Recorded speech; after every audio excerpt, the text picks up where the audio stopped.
Sarah Morton sans contrainte et forcée, ce tournage s'est soldé par un licenciement brutal.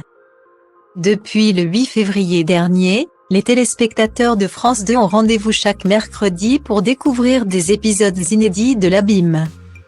La nouvelle série à suspense de la chaîne réalisée par François Vell. Et ce 22 février, le grand final de la fiction est déjà attendu. Au casting, on retrouvera comme depuis le début Gilles Alma et Sarah Mortensan dans les personnages principaux. Ce fut là un nouveau projet excitant pour les deux acteurs, et notamment pour Sarah Mortensan qui cherche toujours à se diversifier. La jolie comédienne n'a toutefois plus besoin de prouver ses talents, elle qui incarne l'une des héroïnes d'Astrid et Raphaël depuis plusieurs années. Dans le passé, elle a prêté ses traits pendant 7 ans à un autre personnage bien connu du grand public. Celui de Coralie Blin dans Plus belle la vie. Malheureusement, Sarah Mortensan en garde un souvenir mitigé. Et pour cause, son départ ne s'est pas vraiment fait dans les règles de l'art. Bien au contraire. En juin 2019, l'actrice était prise de court par son éviction brutale de la série. La raison selon elle, son emploi du temps qui devenait trop chargé au goût des scénaristes.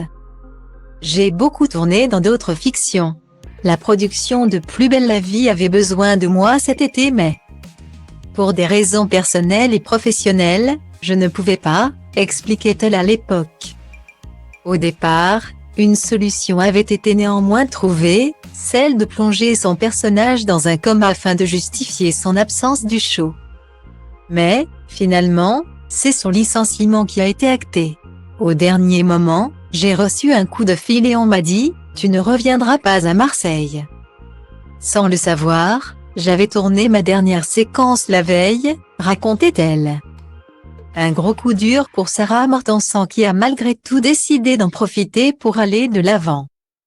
J'ai envoyé un mail dans lequel j'explique que, contrainte et forcée mais la tête haute, je partais vers de nouvelles aventures. Après ces déclarations, le producteur de Plus belle la vie s'était à son tour confié sur sa décision d'évincer son actrice. Nous n'avions pas le choix. Je suis le premier déçu du départ de Sarah. On sait tous ce que Coralie et la famille Baumel doivent à Sarah.